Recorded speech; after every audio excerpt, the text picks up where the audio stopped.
Hey, do you ever feel isolated in your work? Like you're just plugging along and doing this deep work that nobody really gets to see, and you just feel like you're alone. And sometimes when you get in that place, it's like you look up and you're like, man, does anybody even like care that I'm doing this stuff? If you ever felt that way, I want you to know that there is a solution to this, and it's very common. So you're not alone in this feeling at all. In this episode, we're going to talk exactly about this. All right.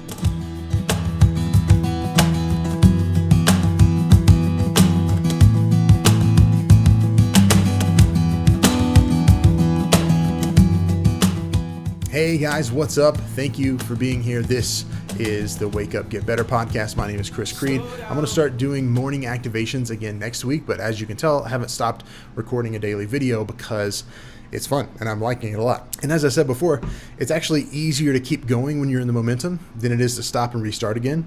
And every time you stop, it becomes harder and harder to start again. So I'm just not going to stop. But instead of doing the morning activations every single day, I thought it would be cool to kind of intersperse some different things, maybe some meditations, some clearing sessions, and then some conversations around other things that are popping into my awareness. This is one of those things. Today, I'm going to talk about creative isolation. Creative isolation.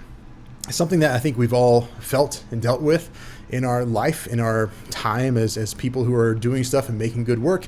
I know that you have, I know that I have, and today we're going to talk a little bit about that and why it matters that we disconnect from that narrative and engage with others in our creative journey. So the first thing I wanted to talk to you about is actually going to come straight from this book right here, The Accidental Creative by Todd Henry. Highly recommend this book. I read it back in, I think, 2013, 2012, something like that. And it's been a companion of mine ever since. And I took such copious notes on this that the practices are ingrained in my brain, and it's actually become a part of how I do my work as a creative, as a marketer, as a business owner, all those things. So I'm going to read this chapter, a little bit from this chapter right here about relationships. He says, creative work isolates you because a substantial amount of it is accomplished alone. We know this, right? We're just talking about that. But your relationships with others are some of the most valuable creative resources. If you neglect these relationships, you are starving yourself of a substantial and potentially game-changing influence on your creative work. When you neglect the relationships, you limit yourself to your own experiences. But when you approach your relationships with purpose, you will be able to draw from lifetimes worth of experience for insight and inspiration. So hold that for a second. I'm going to go over here to this next section here.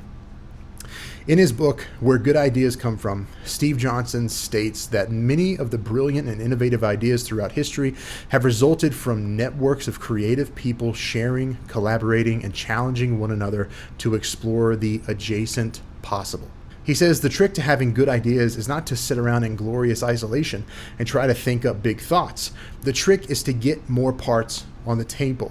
Johnson says that a key way to get more parts on the table is to put yourself in networks of other creatives who are striving for the same thing. He continues, what kind of environment creates good ideas? The simplest way to answer this is innovative environments are better at helping their inhabitants explore the adjacent possible because they expose a wide and diverse sample of spare parts, mechanical and conceptual, and they encourage novel ways of recombining those parts. We put ourselves in these kinds of environments and experience creative accidents more consistently by being purposeful about how we cultivate the relationships in our lives. So that was a lot of text, but you can see, and the value of relationships is not just about becoming unlonely.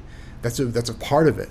But the other part of it is that when you're around people, it kind of jolts you out of your bullshit for a second, right? It jolts you out of the narratives that you've spun up from the data that's inside of you.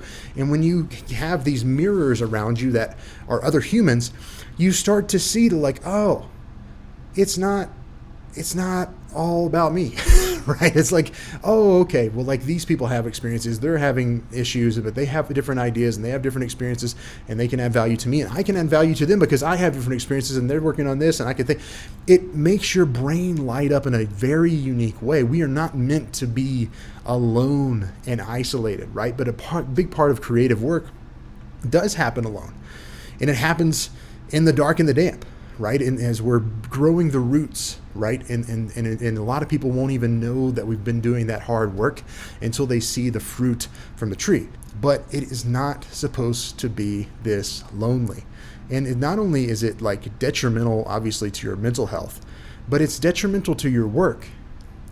You can create such a more vibrant, vivid, beautiful body of work if you're engaging with other people who are on a similar journey to you.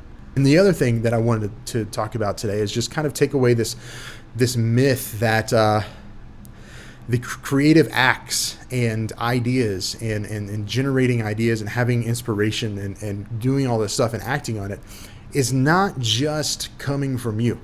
I was listening to a book yesterday called Happy Pocket Full of Money. I recommend that book if you're interested in different ways of looking at money and how it comes to you, because he talks about that in the book.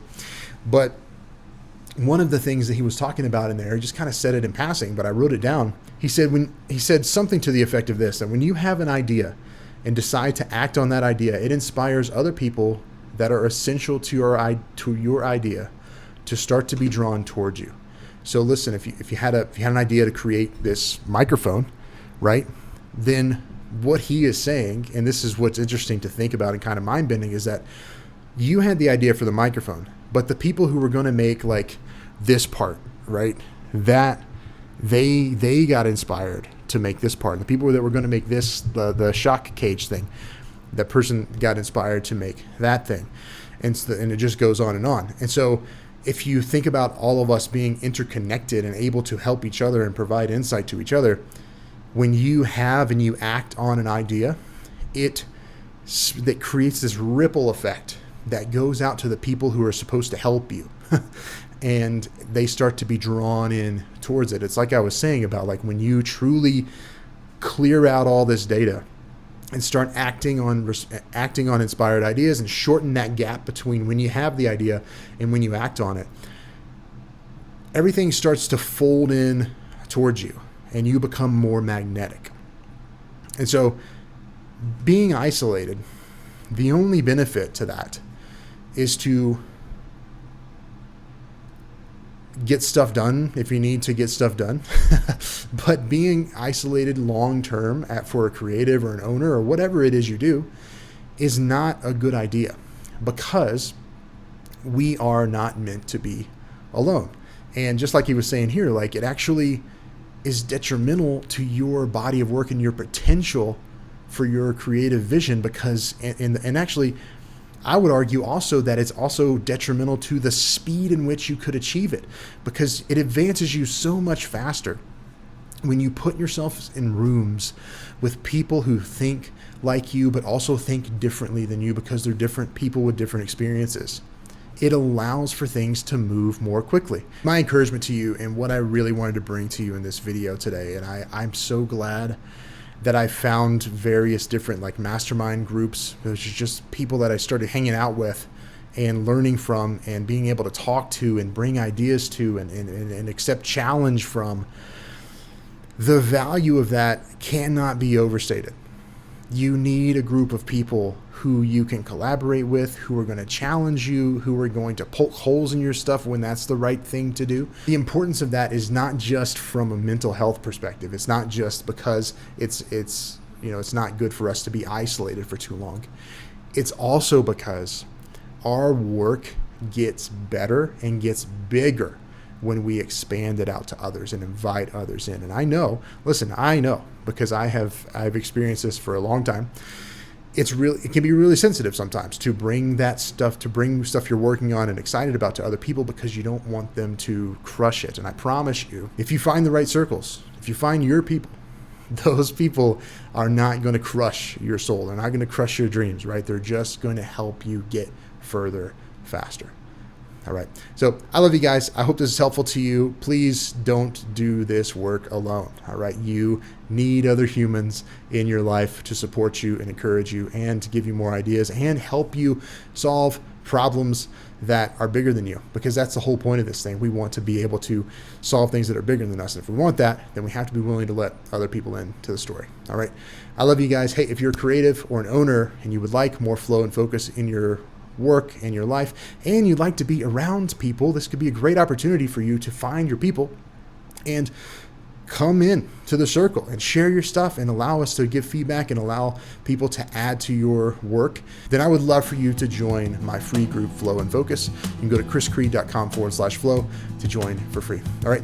I love you guys. Talk to you soon. Bye. Slow down. There's nothing to get you. Can always turn